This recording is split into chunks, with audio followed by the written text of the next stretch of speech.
And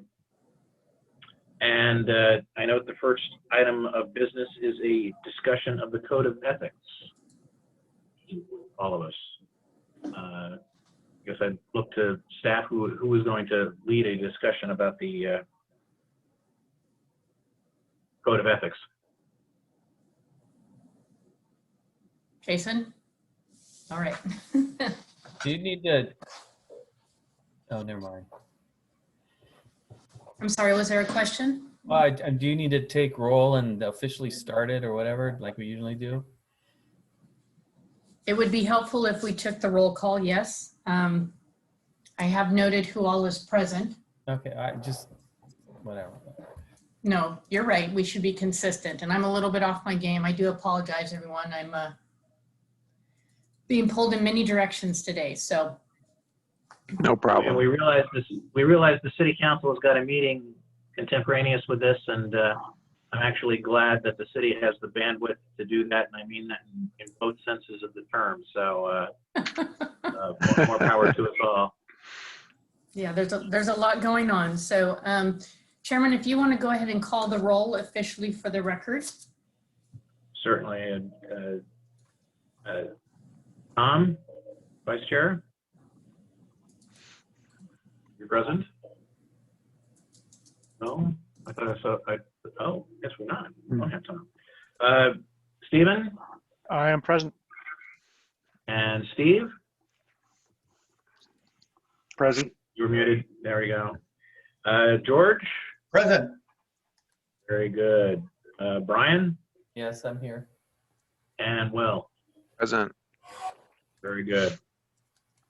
Other than the Vice Chair, Madam Clerk, I believe all members of the board are present. I believe we have a quorum. Thank you very much. All right. I suppose the printed agenda has the Code of Ethics discussion before approval of the minutes, and I don't see any problem with doing it that way. So let's go through our Code of Ethics. Thank you, Mr. Chairman. This is just briefly an introduction to the Code of Ethics. You may or may not have heard about some of the recent incidents that we've had. We've had a couple of ethics complaints filed against the city. And so we are meeting with each of the boards and commissions to hold just a very abbreviated training regarding our Code of Ethics. Jason, could you go to the next slide, please? So a little bit of background. The Code of Ethics was adopted in 2018. We did make some amendments in December, and now we're looking at making some additional amendments. Some of you may recall that when you came onto the board or after you came onto the board, we sent out a Code of Ethics statement for each of you to sign. And that is all related to the Code of Ethics. It's both adopted by ordinance, and then you have the statement that you sign. And it's adopted under City Code 2.60. Jason, you want to go to the next slide, please? So as a result of the complaints that came forward, we discovered some inconsistencies or things that needed to be corrected in our code. And so at the January 19th meeting, the council gave the direction to staff to update the Code of Ethics. And they also wanted us, you recently received an email regarding the availability of the city attorney for hypothetical questions regarding circumstances or situations where you might be concerned that there's a possible violation. Our city attorney is available to you for that. And of course, you can always reach out to Jason or I as well if you have any concerns, but we just wanted to make sure that all of our boards and commission members knew that the city attorney was available to you. And we are working. Deb, a quick question. Are those privileged communications? That,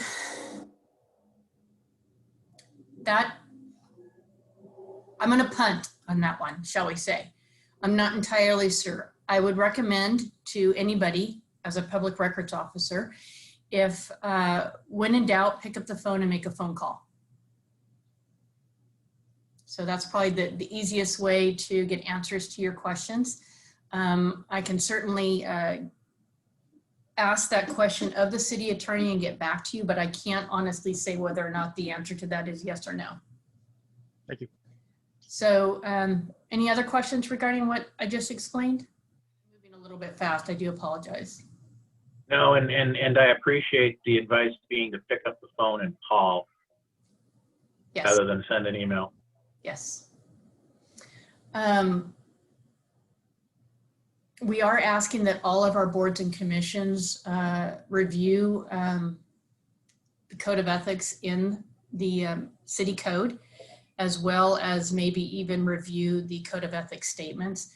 And in the meantime, while we are working on making these changes to the code of ethics, we're going to also be working, we're also looking to bring in somebody to train all of our boards and commission members on the new code of ethics. And we hope to have that done by the end of April, no later than early May, but that's kind of our schedule. Jason, is there one more slide to this? Okay. And again, like I said before, you can seek an informal opinion from the city attorney. His email is right there. I can also send you his phone number. It's also available on the website for you to reach him. If he, That might be a good move to circulate Mr. Park's telephone number. yep, I will get that to you. I'll put follow up here shortly and send that phone number to you. And again, if you do misplace it, you can find it on the website. So, and in answer to the earlier question, you'll note at the bottom, it says your communication seeking informal opinion from the city attorney may not be protected under attorney-client privilege. So we're not saying it is not, but there's a probability, there's a high probability that it is not protected. So again, like I said before, pick up the phone and make a phone call. That's always the easiest way. So I don't think there's a fifth slide, Jason, is there? Only just basically what I've already spoke to, which is that there are some revisions to the code of ethics that are under works or in the works. If you have any questions or comments regarding the code of ethics and some suggestions on improvements that we can make, please feel free to reach out to our Chief of Administration, Allie Speets. Her email is there. If you don't recall that email, you can certainly email me and I can forward them to her. But like I said, we are collaborating to revise our code of ethics and bring about a new training, a required training actually for all of our board and commission members by the end of April. So pretty simple. We just wanted to give everybody a heads up and let you know that the city attorney is available to you, and looking forward to bringing back the changes in the training for you. Thanks, Jason. Very good. Thank you, Madam Clerk. Thank you, Jason, for being the flag slipper there. Appreciate it. And the ethics issues are important. We all know that, I think. So thank you very much for that. Any discussion about that presentation? Hearing none, let's move on to the next item, approval of the minutes. Mr. Chairman, I'll ask for, go ahead, Madam Clerk. Yes? my apologies for the interruption. I had intended to send the minutes of the December meeting out to the board over the weekend. Like I kind of mentioned at the beginning of the meeting, there's a lot of balls in the air right now, so I'm just going to ask you for a lot of grace and let me bring them back to you at the next meeting if you don't mind. That's great, because I was going to assume that it had been in the email that vanished in the ether to me, and I was going to have to rely on my colleagues to vote because I haven't seen it. Can we blame it on you? Yeah, you can blame it on me. I'm a designated spear catcher in the whole taking blame business, so that's okay. I'd like I do apologize. I'd like the record to reflect that I was very eager to read those minutes, so I'm a little disappointed. It's what I Noted. absolutely love about my job. So. Duly noted, Member Thomas, consistent with your zeal in your performance of your duties on this board. So we do appreciate that. Thank you. But by acclamation, we will defer the December meetings and minutes until our next meeting. Next, an update on the meter replacement project. I look forward to that. I assume, Jason, you're on deck for that, so I'll turn it over to you to let us know where we are on that. Good evening, board. Jason Kittner, Chief of Operations, Public Works Director, for the record. On the call tonight from staff, I'm going to turn this over to Alan Hunter, our Utilities Operations Manager, to provide an update. We also have Patrick Yamashita, our Deputy Public Works Director, and Matt Mornick, our Finance Director, on the phone as well. We've been talking about this project for quite some time. We are moving forward, which is great news. And so I will let Alan take the reins and provide an update on this important project. All right, thanks, Jason. Let me screen here.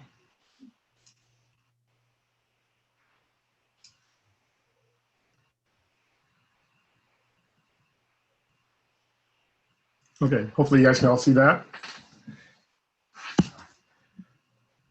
All right, so AMI water meter project, where we're at, and so I want to kind of revisit a little bit from the presentation back in 2019 and kind of go over, and then we'll kind of end where we're at of the project.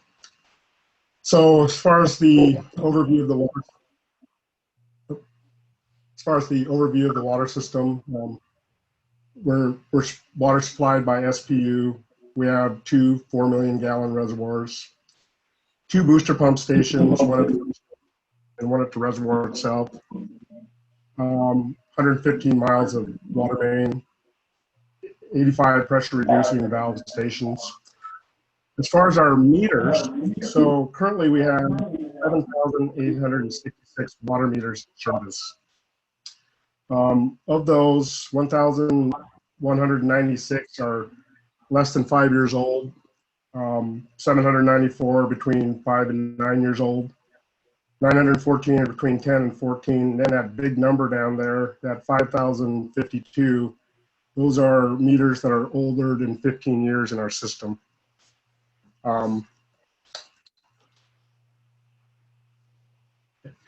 So some of the drivers for replacing the meters. Aging meters, of course, 64% of our meters are 15 years or older. And of course, as meters get older, they slow down. So the true water that's going through the system that going through the homeowners is getting there is not the true read that's going through that water meter. Other things we're looking at there is improved accuracy. 82% of our meters are actually read manually. So there's the human error factor there where you could have a misread, which could happen from misreading the numbers on the dial to punching the numbers in on the handheld, which would require them to go back out and reread that meter again. Better manage water loss. So this is kind of what Jason was kind of alluding to earlier as far as with the slide area there is a couple things. With these meters, we're able to identify leaks within the customer system. If there's a leak within the customer system that could be causing erosion or destabilizing, and causing property damage, even a slide, we'll be able to identify with this AMI process or this meter infrastructure process. The other thing is, for the better managing of the water loss is we're required to do what's called a water use efficiency report every year. And that identifies what we purchase and what we've actually sold.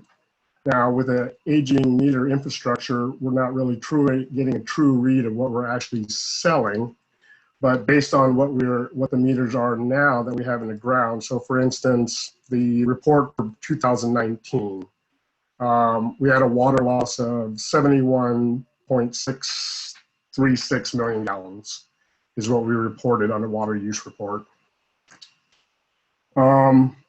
Next one is reduced source of lead. So 2014, we were required to start getting all of our lead out of our system.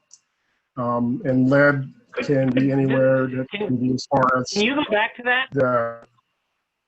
Are you saying that we had 71 million gallons of water that we paid SPU for, but we did not bill customers for? Correct. That's water loss within our system. What is that as a percentage of the total water we sold? I do not have the figures as far as what the total water was sold, but That just strikes me as a huge number. So Chair O'Connell, it's a good point. You'll recall a couple of years ago when we started this project, our 3-year average for our water loss exceeded 10%. So we were in violation of we were in violation of our responsibility, reporting responsibility for percentage of water loss. And so we had to create a plan to address that. And out of that plan was part of this meter replacement project, right? Again, 60+ % of our meters were over 15 years of age. And this was, a common starting point. Other tactics include, fixing water main breaks on a quicker replace, changing your leak identification program and things like that. We've been able to draw our number down below that 10% average. And I know we were below that 10% average last year in our submittal, but the number is a large number. That absolutely is a large number that we have to address. So Jason, you're saying the 71 million gallons didn't necessarily leak as in go in the ground, but may have been underreported by the meters. Correct. It could be, it's likely a combination of things, right? In both scenarios. Thank you. Yeah. And part of that, that can also account for main breaks as well as leaks on, service line leaks on there as well. So like within the last 2 years, we've had like 22 main breaks and close to 25 service repairs that we've had to make in the system there. So other factors in that will also be as far as if somebody's using a hydrant that we don't know about and they didn't report it. The fire department's really good about letting us know how much water they're using when they're running their training. But if there's somebody else tries to hook up to a hydrant, there's water loss there that's unreported. Reduced source of lead. Alan, can I just pause real quick there for a second? And that's, you referenced the water main break number, and I believe you said 22 main breaks this last year, correct? In the last 2 years. In the last 2 years, okay. And that number is significantly higher compared to your other experience with other utilities, correct? That is correct. Yeah, in other utilities, if you had 3 main breaks a year, you were actually not doing very well. So, we have an older system. We have a lot of cast and asbestos in our system that was put in the 50s. And so, we definitely have more main breaks than normal. The reduced lead, it said, 2014, we're required to get the lead out of our system, our distribution system. And the lead can be found in the corp stops as well as in the setters, and then of course in the meters themselves. So this is a step towards getting that lead out of our system, is replacing these meters that will have lead in them when they were installed. And then of course creating a standard to replace the meters.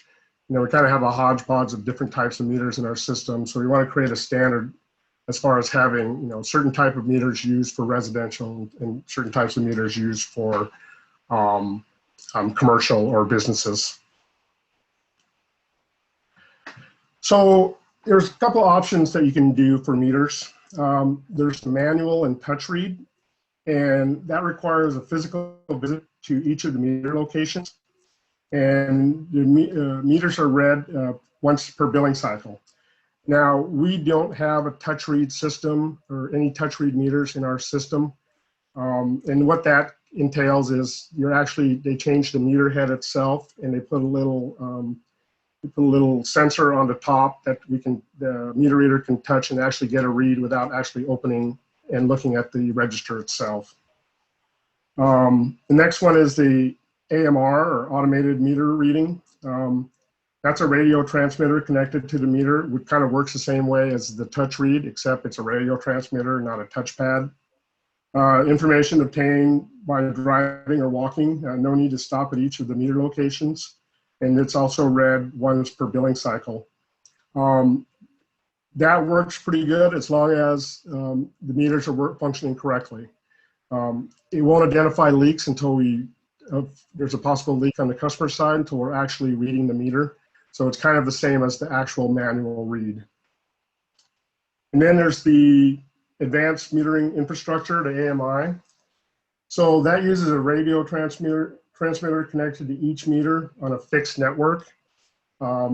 It's information sent to a data collection network, and then information sent multiple times per day. So we can actually set the meters as far as how many times we want them to send information and how much data we truly want to collect. In doing this meter evaluation, we brought on HDR engineering, and HDR has a lot of experience with other municipalities and other water systems installing, doing AMI and AMR projects. And so they put together back in, I think, 2019, early 2019, their report there, looked at 5 scenarios of what we can do within our system. So scenario number 1, it comes down to is a manual read. And you can do one of 2 things with scenario number 1. You can put mechanical meters back in, or you can put the electronic meters back in, or put the electronic meters in. And the electronic meters are like the electromagnetic type that they measure flow measurements in the meter. That would be a contractor install or vendor install for that. Scenario number 2 is the AMR, and that again is the radio read there. That's would be considered a vendor install when they looked at that. You'll see in scenario number 2 and 3, we have a 1-year deployment. We'll talk about that a little bit towards the end there, because we're looking at actually doing a 2-year rollout. There's a lot of factors as far as construction considerations and deployment that a 1-year deployment would not be feasible to do. Scenario 3. So scenario 3 uses an AMI, it uses the fixed net radio, but it uses mechanical meters. Now we're kind of limited to what information we can get using a mechanical meter, even though we're using a fixed net network. And it's got 3 scenarios that we can use on there. They've got the standard power, they've got the high power, and they got a network as a service. So the standard power and the high power, the city would own the equipment. We would own all the equipment as far as the collection equipment. The network as a service, that would be actually owned by the vendor, and we would be leasing that equipment from them. Difference between the standard power and the high power. The standard power can have up to 15 collectors, and the high power can have as much as 2. And those 3, like I said, those 3 are a vendor install. Scenario 4 is an AMI mechanical scenario where it's mechanical meters, AMI process, but the 3-year deployment, that's using city staff to make the deployment for that. So that being said, that might not be an option. We just don't have the staff to do that. And then scenario 5 is the electronic AMI meters. Those are the electromagnetic meters, and those are installed by the vendors.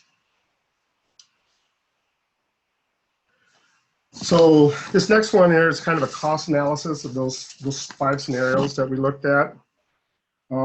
If you look at there's a blue is the operational, that's the city side, and then the red is the capital side. If you look at scenarios 1, A, and B, those are the manual and electronic meters that we're just going to be replacing, and you're pretty much just going to be just reading those manually. Scenario 2 is the AMR. If you'll notice, the operational is a little less and the capital is a little more on that. It's because we'll have to pay for a maintenance agreement for those AMR systems. Even though it's a drive-by system, we still have to pay for the radio and all the stuff that's required to collect the data. And then, of course, there's the 3 scenarios in the scenario 3. there, and A being the standard, B being high, and C being the network. Those are an AMI using a mechanical meter, and that's installed. Those will be installed by the vendor. Scenario 4, of course, is the mechanical meter installed by the city, and scenario 5 is the electronic meter installed by the vendor. Quick question. Oh. Is there Sure. an operational lifetime difference between the solid state and mechanical meters? If we were to invest for the solid state ones, do they last longer? So yes, so remember the mechanical meters, as time goes on, they start to lose efficiency. So they have, the mechanical meters have the mutating disc inside of them. So all of the meters that we have now that's in our system, mechanical meters, so we'll start losing efficiency as it goes down. They say anywhere between 10 and 15 years, you really start losing efficiency. The electronic meters, you maintain your efficiency in all the way up to 20 years. They got a guaranteed battery life. Now, the battery life is guaranteed based on how many times you want information from that meter. You know, whether you're telling it to send information every 15 minutes or you're gathering information on there. So in the long run, we get a better efficiency with the electronic meter versus the mechanical meter. So you'd make up for it with increased billing and a longer life. Yes, yes. And the increased billing, you know, from my previous experience in putting these in, one of the big things that will happen when we start putting these electronic meters in is we'll start getting a lot of customers saying that their bills can't be right because they don't use that much water, when truly that's the water they're actually using. They've just never been billed correctly for it through our mechanical meters. And I've got a question. Sure. So I'm looking at scenarios 3A, B, and C, and I think that 3C was the option where the vendor did the install and maintained ownership of the meters and then leased them to the city. It doesn't look like there's much of a difference in the mix of operational and capital costs or the total amongst 3A, B, and C, which is kind of surprising given that 3C is so different, given that. So could you elaborate on what's going on? Yeah, so there? just to clarify, they own the network. They don't own the meters. The city will own the meters. Okay. And the radio system for the meters, but the actual FlexNet network that collects the data is owned by the vendor. Is that true for all three scenarios? No. Just Scenario 3C? Just 3C is the one that's owned by the vendor. The FlexNet network is owned by the vendor. Okay. The other two are owned by us. And I also have a question on this. Yeah, did that answer your question, Brian? Yeah. Great, thank you. I do have a question on this bar graph as well. The operational costs that are set out here, are these the operational costs incurred in the installation project, or are these the annual ongoing operational costs associated with meter reading? Which are we saying here? No, these would be the operational costs incurred for the project. All right, thank you. So, and then one last question, I guess, or for me anyways, on that scenario 5, then where you have the electronic meters and being electronically read, et cetera. I assume, again, not only then is it more efficient because the meters are more accurate through their entire life and their life is whatever, 33% longer. You also then will get, we'll have reduced costs in doing the meter reading.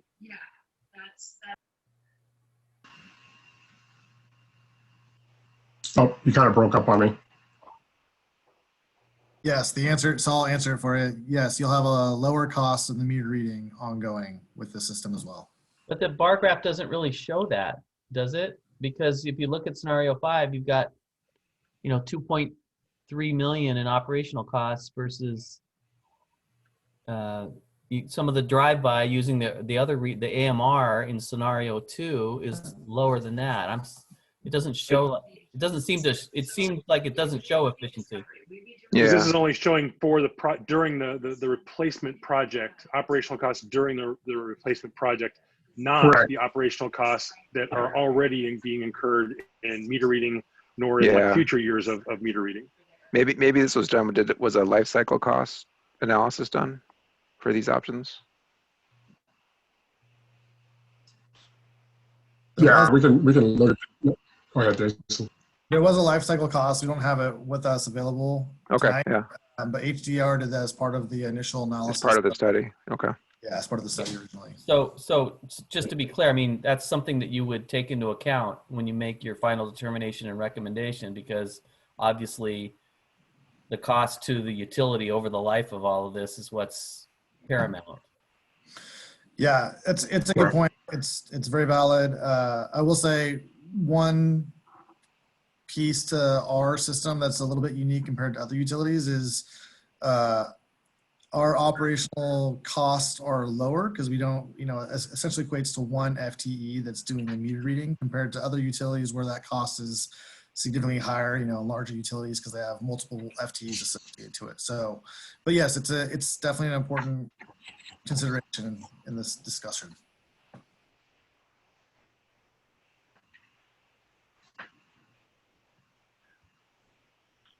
Why don't we go ahead and move on? Okay. All right. So the next thing was the next slide here is a comparison of the models, where you have the parameters set and you have a manual read, AMR and AMI, and looking at anywhere from a strongly negative impact to a strongly positive impact.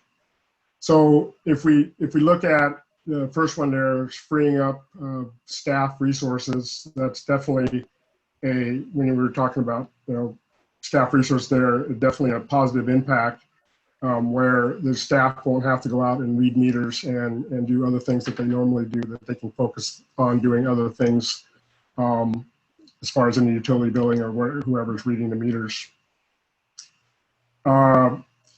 Resolution of available data. That's a positive. They were able to collect with the AMI. They were able to collect more data on demand versus having to wait for a billing cycle. The support of conservation activities. That again, we get into our water use efficiency, and then that also kind of ties in with the support of leak adjustments process. So we'll be able to identify customer leaks a lot sooner than we would by reading them manually on that. And, they'll be able to the customers will be able to use that too, because they'll be able to look at their portals and see what's going on within their water system itself. I know in my previous, we had to actually look at, because it became so efficient as far as identifying leaks, had to relook at the policy, leak adjustment policy, to adjust it to the meter program. Utility visibility, of course, with the AMI, unless they have to do maintenance on the meter, you're not going to see them out there versus the manual read, you will. Meter access and reader safety, of course, it gets the employee or the crew member, meter reader out of the right of way. Positive. Public perception, technology versus manpower. With the access to the portals where a customer can actually look at what their water usage are and even set parameters as far as getting alerts on, how much water they actually want to get alerts on within the billing cycle. That's going to be a plus. And then of course, the last one is environmental impact, carbon footprint. We're not sending a meter reader out in a vehicle to go read every meter. And so by just having a fixed network, be able to collect that information. Question on that second to last one, the portal that you're talking about where people can see the meter reading and et cetera, that's the cost of that kind of IT solution is also in here as far as the public facing portal for water consumption? Yes. Yeah, that was added in. That was one of the things we specified when we were looking for a meter infrastructure with the vendors, is we wanted a customer portal. We wanted the customers to be interactive and be able to look at their water system, water use, set alerts to let them know that, hey, I'm using too much water, or I'm using water within this certain time frame. So it'll help out with, for instance, their irrigation system, so they can see when they're actually using the most water and so forth. So that is part of this process and part of this cost. So summary, cost-wise there, manual reads are lower 20-year costs. AMR cost is similar to the manual reads. AMI has a higher cost, based on the options there. But in a 20-year present value cost of the AMI are 33% greater than the manual read. So what are the benefits? So AMI has a higher cost, but it has definitely significant benefits versus the manual read. So what we just talked about, the customer portal there, we have the monitoring and managing water demand. The customer has access to their system, so they can see what their meter is doing, what they're actually using.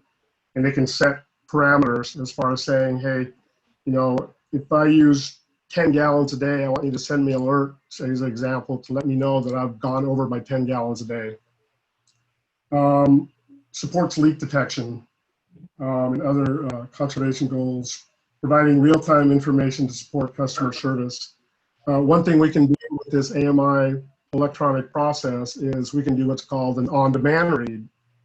So for instance, if there's somebody where they need, a customer is closing out an account and they need a read right then, instead of sending a meter reader out to go read it, they can actually go through and pull from census analytics the actual read at that time from that particular meter. And then of course there's that customer portal that supports the customer water use and tracking. Other benefits that I don't have listed on here are, we don't see the meters actually until they read them. So there's alarms that you can set for these meters that kind of help out the utility group and see what they're doing. So for instance, there's a tamper alarm. So the homeowner decides to cut the wire to the radio, it'll send an alarm to the census analytics that there's something going on there. There's meter health and low battery. So we can look at the meter health and look at what the battery life is of that particular meter. There's backflow. It'll detect backflow. These meters probably would have been really good when we had our boil water incident that happened. We'd be able to kind of take out that portion of saying, no, we didn't have backflow happening in any of our customer services. It can also detect reverse flow. If a homeowner gets creative and wants to turn that meter around and have that meter go in the opposite direction, it'll detect that. It'll say, hey, wait a minute, what's going on? We got water going the opposite direction. And we can also, with those electronic meters, we can do what's called empty pipe. So same thing, if somebody takes the meter out of the ground or out of the setter there and puts it on the ground and it doesn't detect water going through it, it'll actually send an alert letting us know that there's a dry pipe and somebody needs to send a tech out there to go take a look at that. This is George. Question, can you hear me? Yeah, it looks like, go back to the previous slide if you wouldn't mind. Part of what has me kind of scratching my head. Summary? Yeah, this one here. Part of what has me kind of scratching my head on this is the costs are all quantitative and the benefits are all qualitative. And maybe that's the best that can come out of this type of analysis, but it does feel like a little bit of an apples and oranges comparison to me. How do we go about making a decision when the costs are pretty closely or clearly defined, but the benefits are pluses and minuses and zeros? I'm kind of struggling with how do we make a prudent decision with the quantitative versus the qualitative? Can you help me with that? Just just something that there's kind of a mislabeling on the slide a little bit, in that the 20-year value on the 20-year lifespan of the equipment, while it is a cost, there is a cost. That's not actually the cost difference. That's actually the 33% greater lifespan of the equipment is one of the quantitative values, also quantitative benefits. The fact that it's also slightly more expensive Correct. was one of the costs, but the extended lifespan is one of the quantitative benefits. That makes sense. Yeah, that's correct. Hopefully that answered that question. I'm still scratching my head on how we make a decision if it's our decision to make. Well, A, it's not, and B, it's been made, so I wouldn't waste too much time on it, so. Yes, I don't think we're deciding on that right now. Okay. So we are reviewing something that has already been done, George. Yeah. So which one So- of ours is the winner? Well, I'll cover that in the next couple slides. Okay. So in June 2019, we went ahead and sent out a RFP, and with the scope of work, we wanted to look at the scope of work is furnish and install meters and transmitter units, furnish and install AMI data collection system, furnish meter data management system, integrate AMI system with our city's utility billing system. That's very important. You need to have an AMI system that integrates with the utility billing system without having to force to buy in a different utility billing system. We received 9 proposals, and a committee was formed, and the committee ranged from anybody from the IT to the water group to utility billing to our CRTs, our customer technicians, to put together, to review these proposals.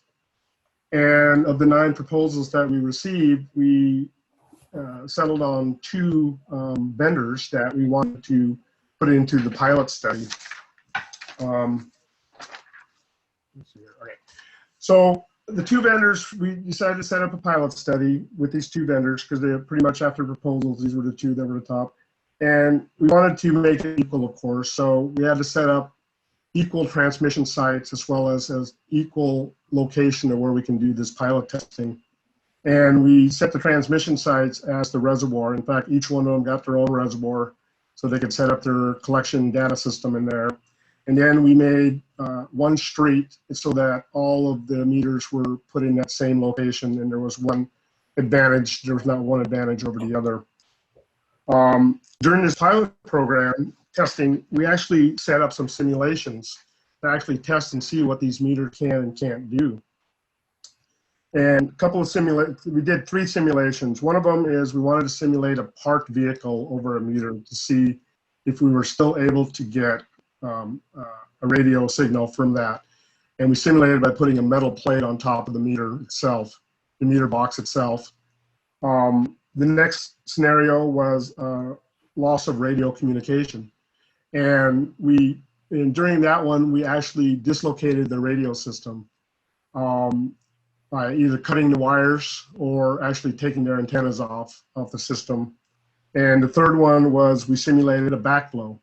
And we wanted to see if it would detect water going backwards through the meter. And we turned the water off, cracked the meter coming backwards to see how long it would take, or what if they would pick up the water going back. And we set the same time frame so that one didn't have an advantage over the other.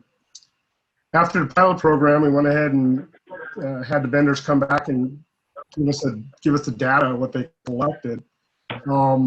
On the simulations, they both came back equal as far as parked vehicle over the meters.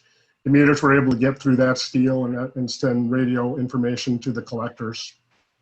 The radio loss, we had actually two different outcomes on that. The one where we cut the wires, it definitely lost all radio communication, but it did send us a tamper alarm that somebody was tampering with the meter itself by cutting the wires. The other one where we actually took the radio off. Now, stepping back, one of them didn't have wires, so we had to actually take the antenna off. The other one did, but we kept them the same, where we had to disconnect that for the loss. The one where we took the antenna off, it would still read. It would send signals to the collector, but it was in 8-9 hour increments. So there was a lot of data loss that, within 8-9 hours. And then, in the last one, as far as the backflow, one significantly actually picked up the backflow happening, and the other one not at all. And from our understanding is the one that didn't pick it up, you would have had to have significant amount of water going backwards for a certain period of time before you would actually pick up the backflow happening, whereas the other one picked it up instantly and showed something going on there. So after the pilot study and the committee got together, our selected vendor is the Ferguson Census, is who we're going with.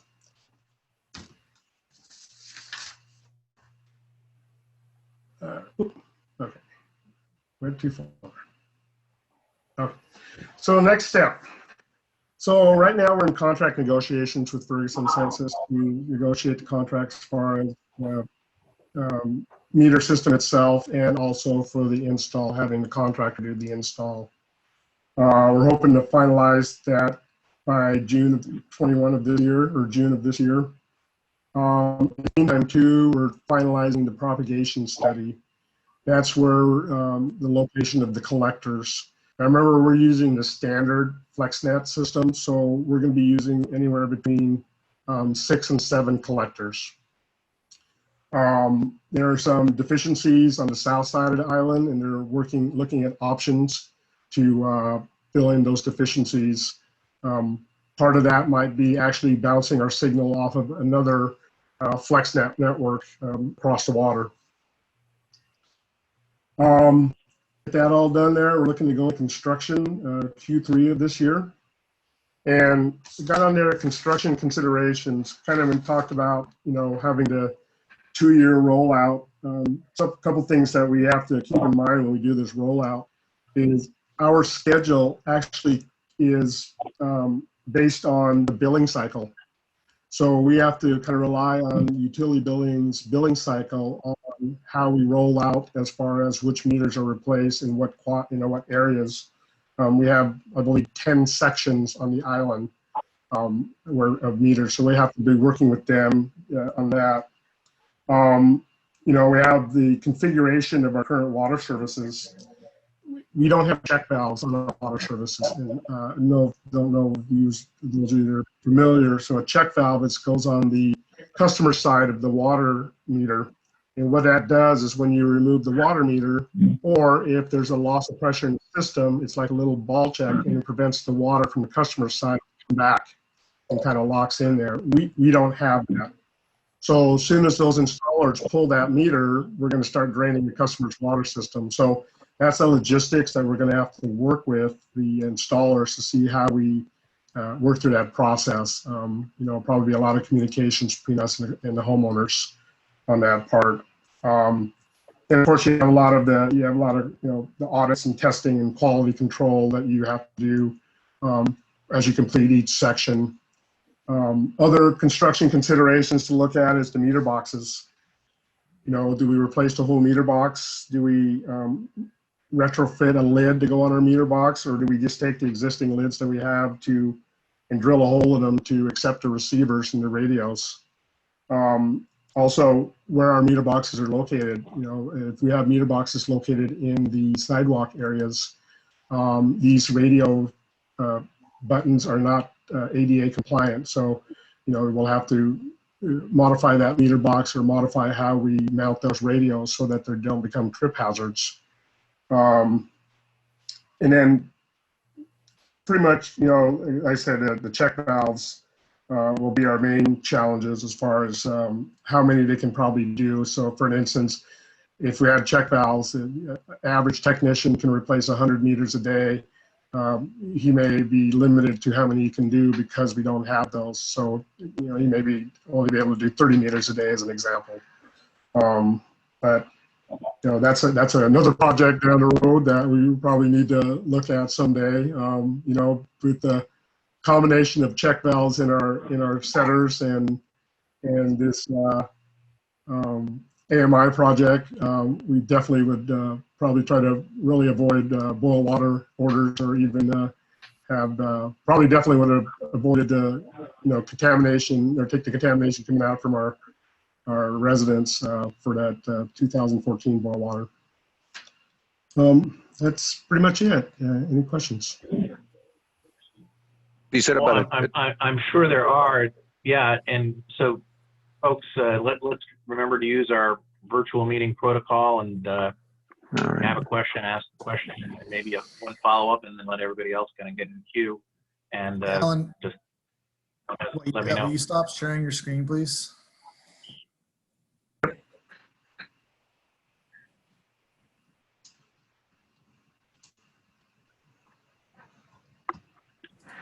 Great. So again, let us know if you got questions. Who has a question? Brian, I saw you first.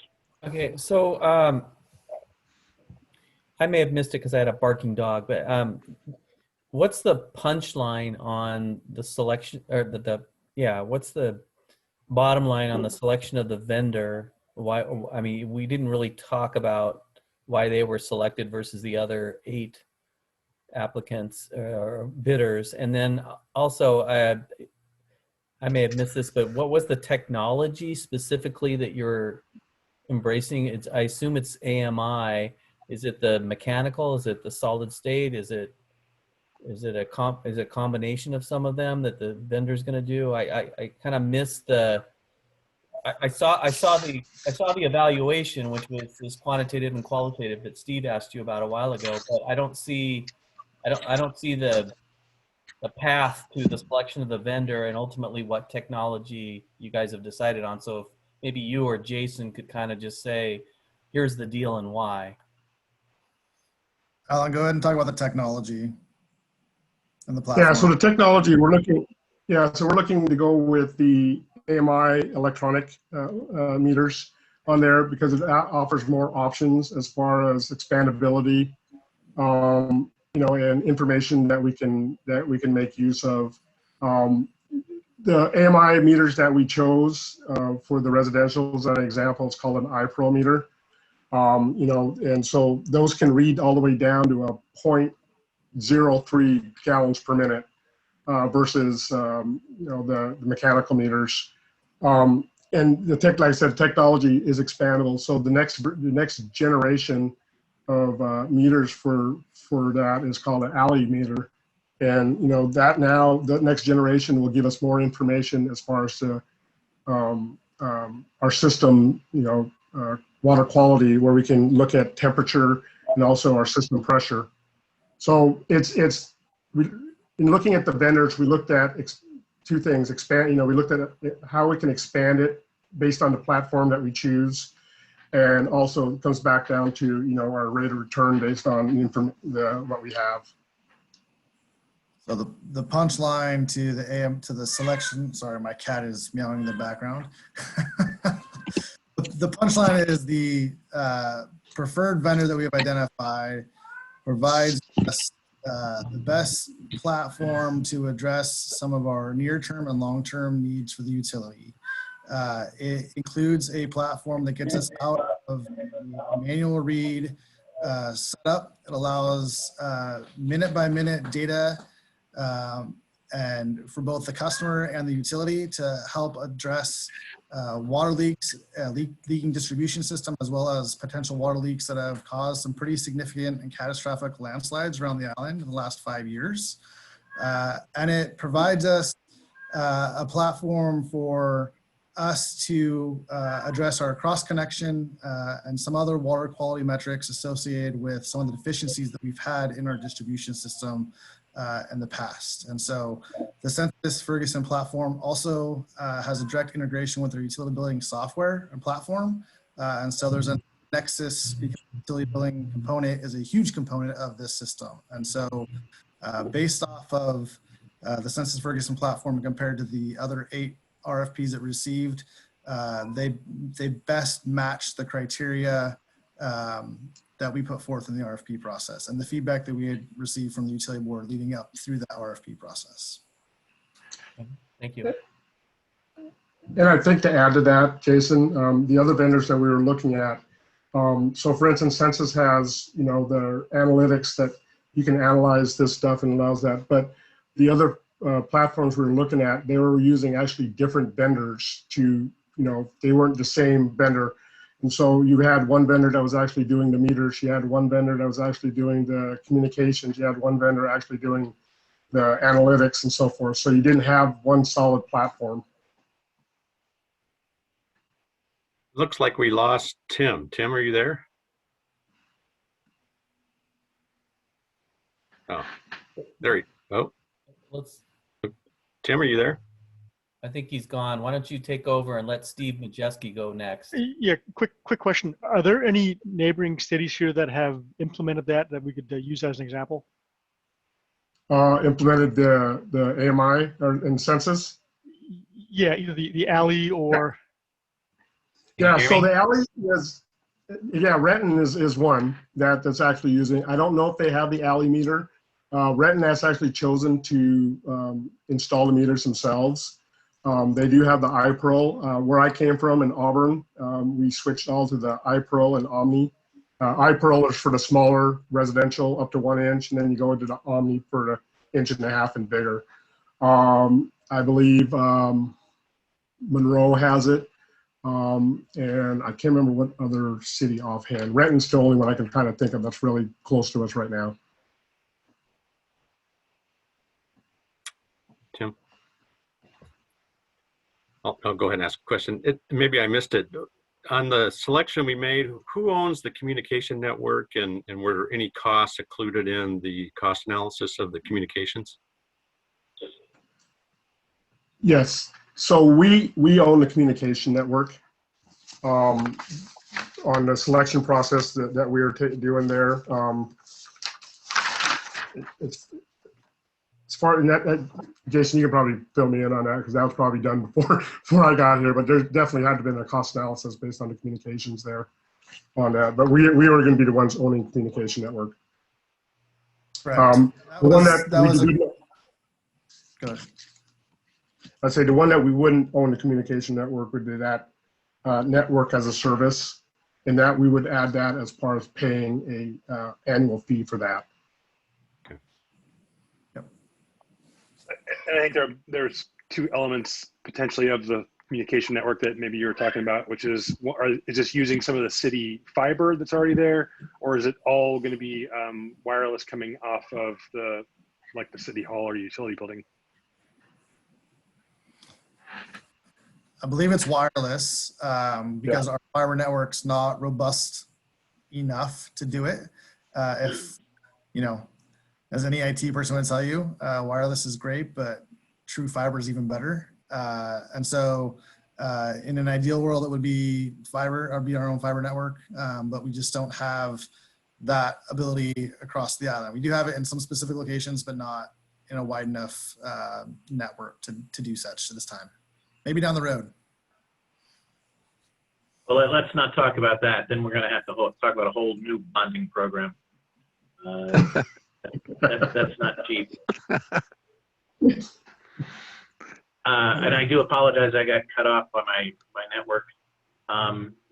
Unless anybody, I don't see anyone else with their hand raised. I do have a couple of questions. Yeah, I had a quick one too, but go ahead, Tim.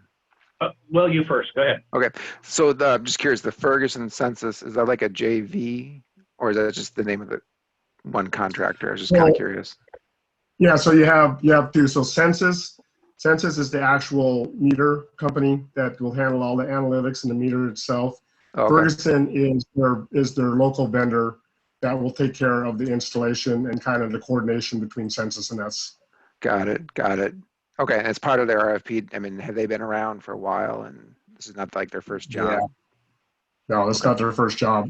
I said I worked with them back when I was in Auburn. Got it. Okay, thank you. I believe, just to tie into that, if I recall, and I have to go back into the memory bank because it's been a while since we went through the RFP process, but I believe during the RFP process, they had 9 representative cities within the Northwest region, they have actually installed this Oh, system okay. with, I can't remember all 9 of them off the top of my head. Sure. All is one of them, obviously, but they have quite a bit of. They've got a track record. Yeah. Correct. Okay. Thanks. So my question was kind of two different questions. I'll ask the first one first and then let someone go. We're going to the second topic. My recollection is that when we went over the budgets leading to the rates, we had built into that we were going to be bonding some portion of this project. And so my question is, how is that effort going, since there is, I know, a fair amount of lead-in that goes to getting bonds and actually getting the money? Great question. So that is still our intent. And so we've been, as the board will remember, we've talked about a couple of different projects to possibly lump into that conversation in addition to the meter replacement project.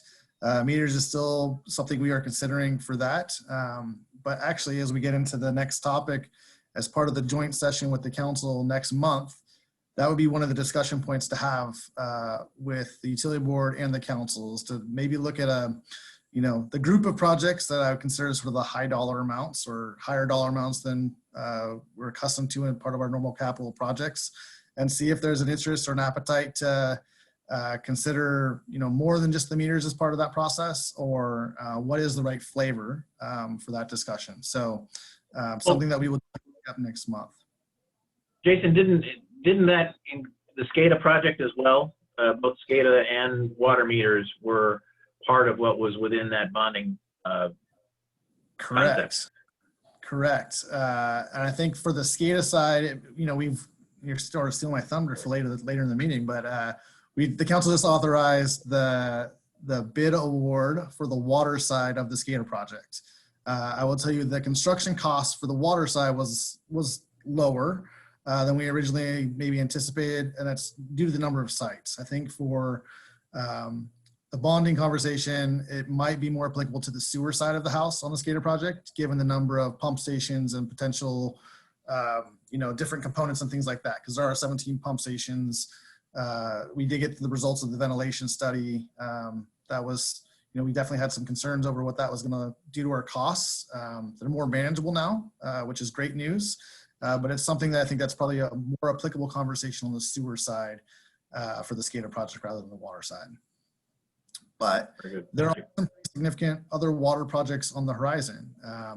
You'll recall that we have to reline our reservoir tanks. Right now, there's one of the tanks is scheduled for relining next year, and the second tank is scheduled for the next biennium. That's no small cost. That's no small project. Those are both, I want to say, north of $1 million plus projects. So that might be something that the board and the council wants to consider as part of that discussion as well. We also have the booster chlorination project that's going out to bid, likely go into construction later this year. Those are, between the meters, the reservoir relining project, and the booster station.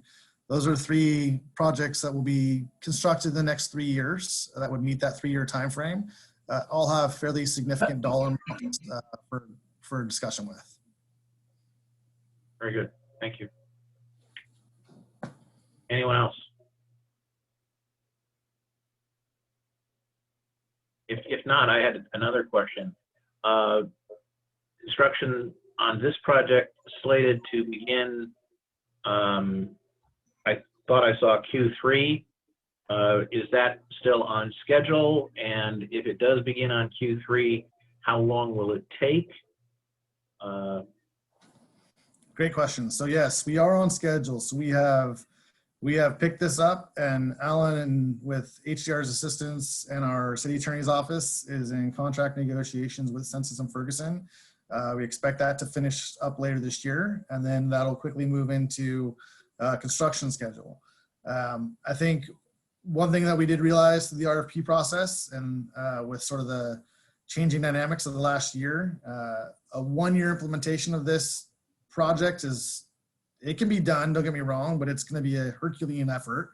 And it's better to do this over a 2-year rollout. Our finance team, our utility billing team is a pretty small team as well, and they're going to have a heavy lift in this, right? That's one of the most important pieces, to make sure that our utility billing component is tied in, connected to the HIP, and everything's working accordingly when we do this meter swap out. And so we're going to move this into a 2-year rollout, likely happening beginning with the first rollout in Q3 of this year. And as Alan mentioned earlier, it's going to be based off of our reading schedule, right? So there's, if I recall correctly, we have 9 or 10 different routes that our utility billing folks go out there and read meters manually. And so it'll be on a progression based off of that reading schedule. So we'll start working, once the contract's finalized, we'll start working on that public engagement. Ideally, we'd have a map of an estimated time of when customers will be impacted.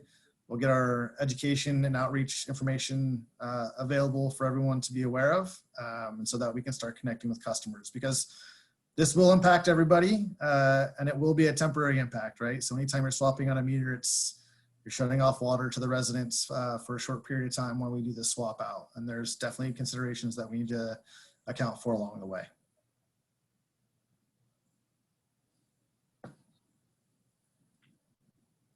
Anyone else? Well, I don't mean to monopolize the conversation, but several things have come up as we've been going over this, and not the least of which being circling back to the earlier item on our agenda, the consideration of a project like this on the ethics code. I'm not sure that I knew that Ferguson Census was the preferred vendor. And how does that impact on the ethics code when, you know, I'm a practicing lawyer. I don't personally represent Ferguson Census, but I've got 200 partners. I have no way of knowing who they do or do not represent. How does that figure into the ethics code? You've got members of all of these commissions who may or may not have business dealings with entities that may be doing business with the city in our area that we're being asked to advise the city. That sounds like a perfect for our city attorney.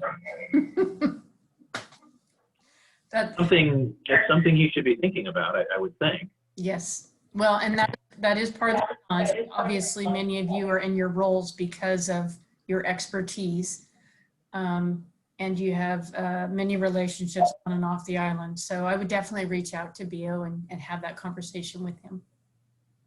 When in doubt.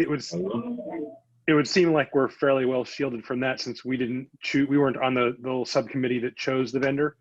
And we're not doing the negotiations with the contract or validating it or signing it, or we have a lot of degrees of separation from that, I would assume.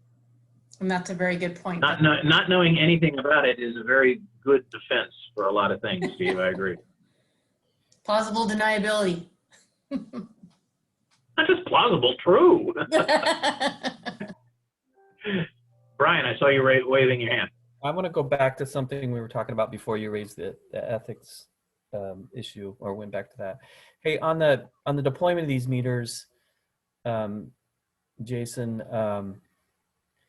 you know, I think the city, if you guys already haven't done this, and you probably have, and out of line here, but we need to be thinking about customer reaction to putting in smart meters with RF technology, and how some will have concerns about that. You know, PSC went through with their project on the island in the last year or two, and there's been some pushback. There's been folks who have contended that it's interfered with their internet and other health related concerns or anxieties about that. So the city's going to need to educate folks about the safety of these, that they're tried and true and tested, and that the health risks are low or non-existent, so that folks are comforted by that. And the additional issue that will come up, which came up with PSC, which was the ability for consumers to opt out for replacing a meter if their concerns are at a certain level that they want that option. I don't know whether from a policy perspective you guys have explored that or thought about that. With PSC, you can opt out, but there's a price to be paid. There's a charge for doing so. But we may get, you know, some some folks expressing their views on that at some point, which is understandable. And so maybe Ross can get involved and can look at what other communities have done and said with respect to these types of changes. But I think we need to be prepared for that. No, your points are they're well taken. It's something that we have been talking about internally as well. We've talked about our public education, our outreach, the platform, what tools we have available, what we need to strengthen. This is, like I said, this is going to touch every resident, whether you're, a single family residence or whether you're in a condo downtown in the town center. It's still going to impact you. There'll still be a service interruption when meters are replaced. And so those are all concerns that we are discussing. We have not landed on an opt-out policy at this point in time, but it's something that we are definitely talking about and learning from our neighbors along the way as well. So that's something that we will likely probably bring back to the utility board, both for discussion as well as insight, right? So you are all residents of this community and have great insight onto what works and what doesn't work. And so as we put together some of that public education stuff, we'll probably bring it back to this group to solicit buy-in and input along the way. Very good. Any other questions or comments for staff coming out of the meter replacement issue? Hearing none, I don't know that there's any action required of the board at this point, so I'd express my appreciation to staff for that discussion. And hearing nothing else on that, let's move on to our next topic, the utility board work plan. I think I may have inadvertently stolen some thunder on that. Sorry about that, Jason, but we do have some exciting things coming up. Yes, we do. Do you all have it in front of you, or do you need me to share my screen with you? I don't, because I didn't get the email. So yes, if you could share it, that would be very helpful. Okay. Can I get a head nod if you can see the work plan in front of you? Perfect. Okay. So as we're on the February 9th meeting. So the next meeting is March 16th. There's an asterisk associated to that in the email I sent out, and that is it's off our standard, what is it, this second Tuesday of the month is our normal utility board nights. This is actually, I believe, the third Tuesday in the month, and it is a joint session with the council. As we talked about, we want to talk about the debt service and some of the projects. The council has not really talked about the risk and resiliency project. You got a last go around, and we'll have a progress update and then talk about the meter project and the SCADA projects in terms of cost discussions, the risk and resiliency, as we talked about the last meeting. It's likely that we will have some infrastructure improvements on the horizon to talk about. I think it'll be too early to talk about what the expected costs are for those, but at least we can provide an update and start framing the discussion and our thought process about what's coming our way. In April, we're gonna bring back, actually, this Jason, can I stop you there before you move on to April? We are contemplating that the March meeting will be by Zoom. Yes, it will be by Zoom, correct. Thank you. As we get into April, we are going to provide, we submitted an annual report to the Department of Ecology regarding our stormwater plan, our NPDS. So we will have staff come back and provide an update on that work plan, as well as part of the budget discussions and budget changes from last year. The sustainability analysis now falls within the Public Works Department, and we will be creating its individual work plan focused on operations and capital, on city operations and capital primarily. So we'll have Ross come in and provide a sustainability work plan update as it ties to the utilities and public works capital projects. Moving into May, we likely have our draft risk and resiliency and emergency response plan report to provide to the utility board. So that'll be a lively discussion in terms of what comes in the draft report. And then June, our booster chlorination station project that is finalizing the design now and will likely be going out to bid in the May-June timeframe. So that'll be a timely discussion with the utility board. In July, we talked about doing a facilities tour, an in-person facility tour, and we will tie in some CIP project updates along the way. August, we have a scheduled recess. I've been advised to try and keep that recess for the sanity of the community, if at all possible. It's been a slog of community meetings the last 6 weeks or so, or 4 weeks or so, I should say. And then once we get into fall, we get back into our pretty typical rate discussions. So we have stormwater and EMS in September, and then water sewer scheduled for October. And then Recology will be back in November to provide their annual report, and that'll be tied to a rate discussion as well, based off of the commodity adjustment and then any other King County changes in their fee structure. And then right now we have a recess scheduled for December. I do want to draw the board's attention to a couple items to be scheduled. We talked about the COVID lessons learned. We can fit that in throughout the course of this year somewhere along the way.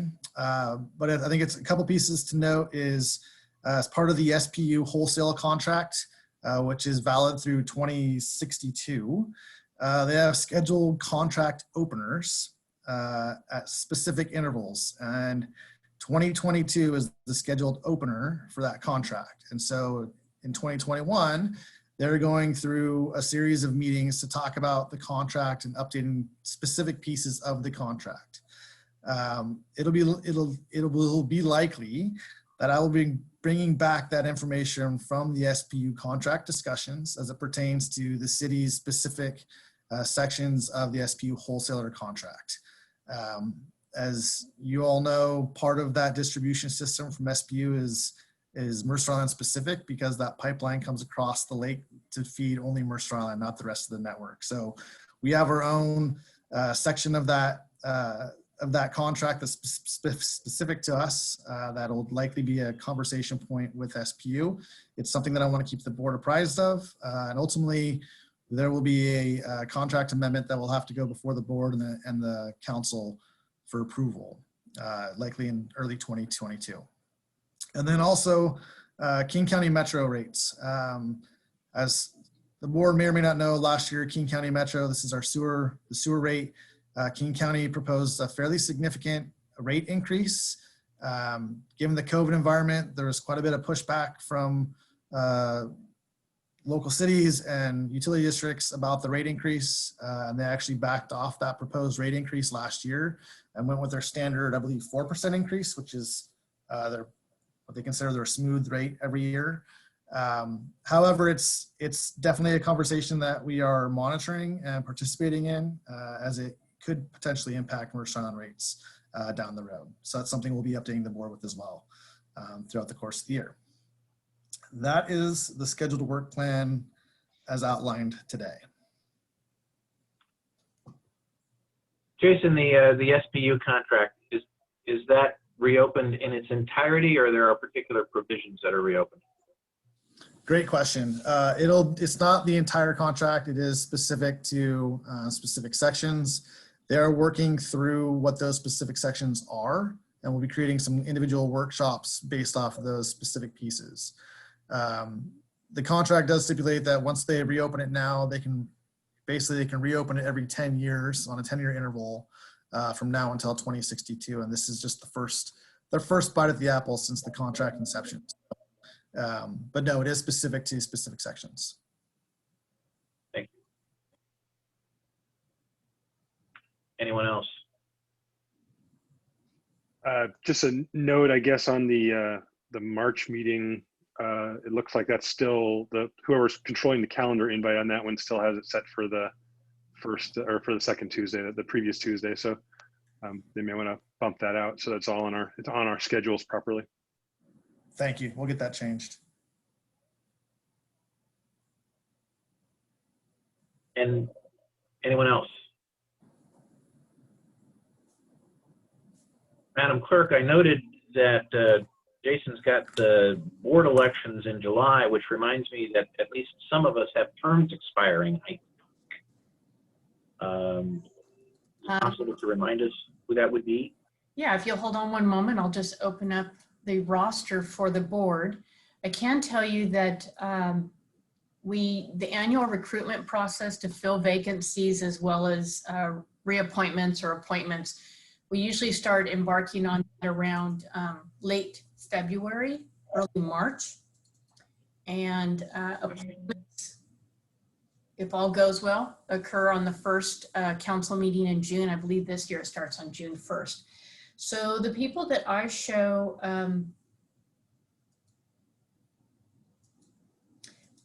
Tim O'Connell, your position expires May 31st. George Marshall, I know you were recently appointed, but I believe you were appointed to an unexpired term. And that your term is also expiring in 2021. And Stephen, I don't know when this was last updated. I don't know why it says your term is 2020, but I have another place that I can look at for that. So there's at least 2 people that need to go through that process. If you would kind of send me an email if you wish to be reappointed, that makes things a lot easier for me. We still, of course, have to go through the advertisement process, and there is no guarantee that somebody will be reappointed, but it's also very uncommon that they're not reappointed. So unless, you don't like reading minutes. So. Deb, what do you want to eat? Deb, you mentioned an email. What, say that again? Yeah, if you could send me an email, George, if you're interested in being reappointed, that would be very helpful. It's one of the things that I do as part of the process. I reach out to everybody who's eligible for reappointment. Okay. Yeah, it looks like I'm up in May or at the 31st as well of May there. I'm looking for the moving mouth. I didn't see it. Steve Milton. Steve Milton. Okay. That was Steve Milton, and I think you're right, Steve, because I recall that you and I started on the board on the exact same time. So. Yes, I'm sorry, I missed you, Steve. You are 2021 also. So I'm going to just go in and highlight for all of you right there.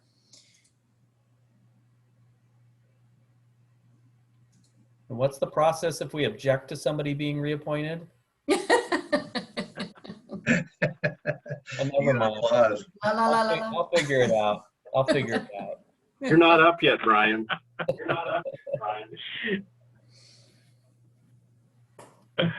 But yes, if you have any questions, please reach out. Of course, we're going to, we go through that whole process. Somebody gets reappointed, and that's why your July schedule shows that you'll be addressing your board. I recall that, yes. Thank you, Deb. You're very welcome. Anybody else questions about the work plan? Hearing none, are we being joined by Ms. Andrel? I see council member appearing there. Hey, I have something for the end of the agenda just to ask about. Well, I think we are about there.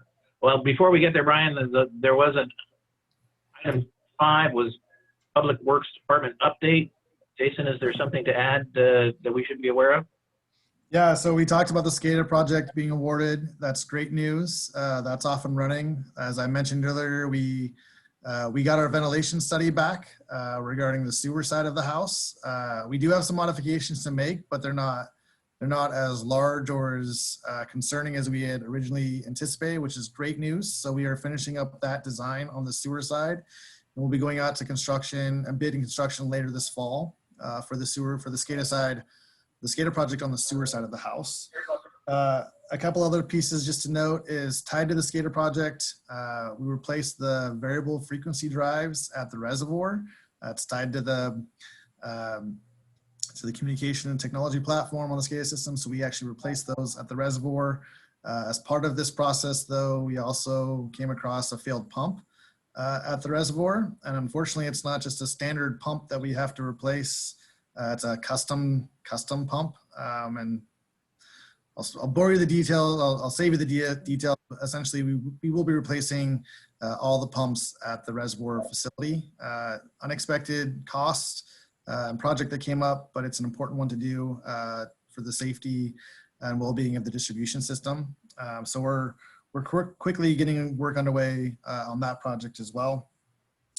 The department as a whole has been filling positions, we had some internal changes, promotions, people have left the organization on their own accord.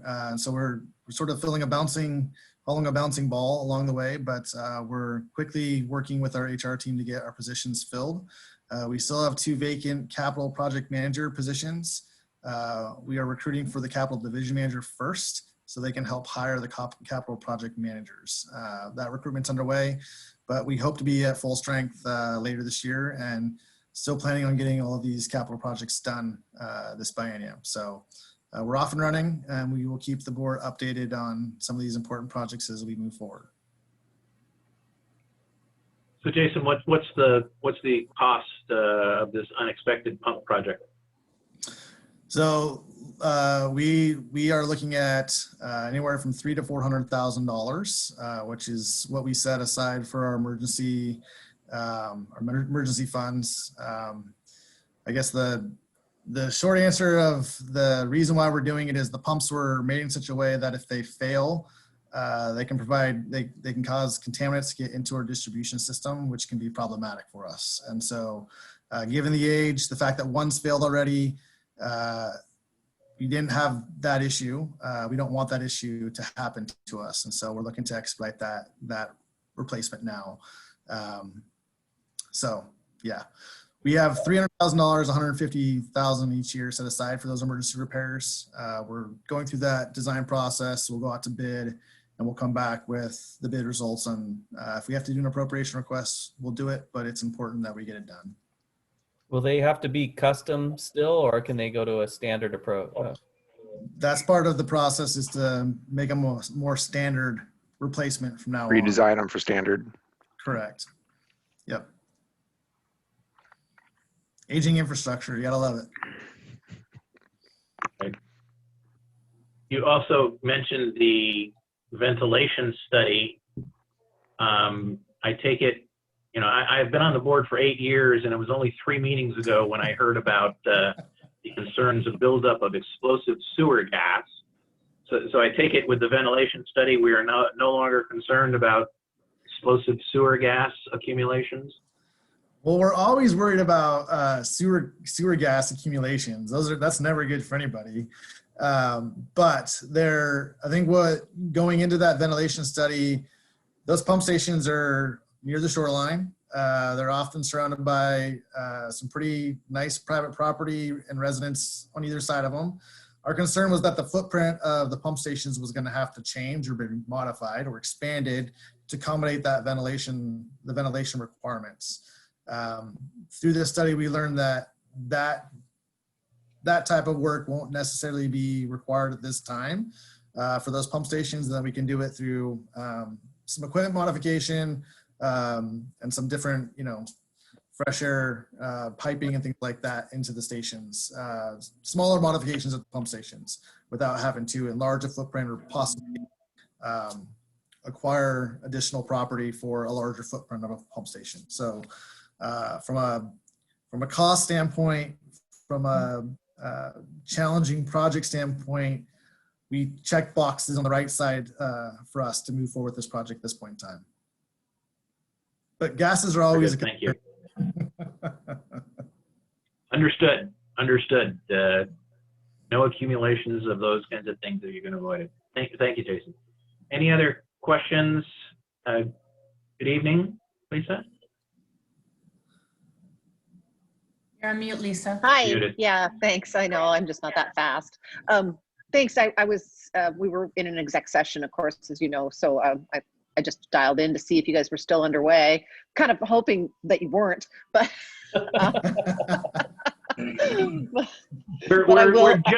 we are literally just wrapping up, Lisa. So I heard that. No, I know. I'll watch the video. I'm interested to know what you guys did today. So you should definitely make the motion to adjourn it when it comes to that. Well, we're not there yet. Almost there. I saw the city clerk trying to get our attention. I just wanted to. Madam Clerk, was there something? Thank you, sir. I just wanted to go back to our discussion about the appointment process. I looked at history log. And as Mr. Majewski knows, he was appointed in 2020, so his term doesn't expire until 2024. So I've corrected that information. Very good. Thank you. A few emails that are on this roster too. So hopefully you won't have challenges going forward. Very good. Thank you. Last item on the agenda, unless there's anything else about the work plan or the Public Works Department update, board member reports. Member Thomas, I know you wanted to discuss something. Please go ahead. Well, I just noticed this in the news, this water system hack in Florida in the city of Oldsmar that happened over the, a Friday and over the weekend, and it hit the news on Monday. I'm not going to try to put you on the spot and say that can't happen here, but I just think maybe at some point, Jason, you guys could come back and say, we've kind of looked at what happened down there. We're different, or just some sort of assessment that, God forbid, something like that were to, transpire on Mercer Island. I just kind of wanted to raise the awareness of that and have you come back and reassure us that the city's water system is safe. Absolutely. I'll also say that's part of the risk and resiliency assessment that's underway as well. And so the good news is we're doing a lot of that work right now. So we can certainly come back to you.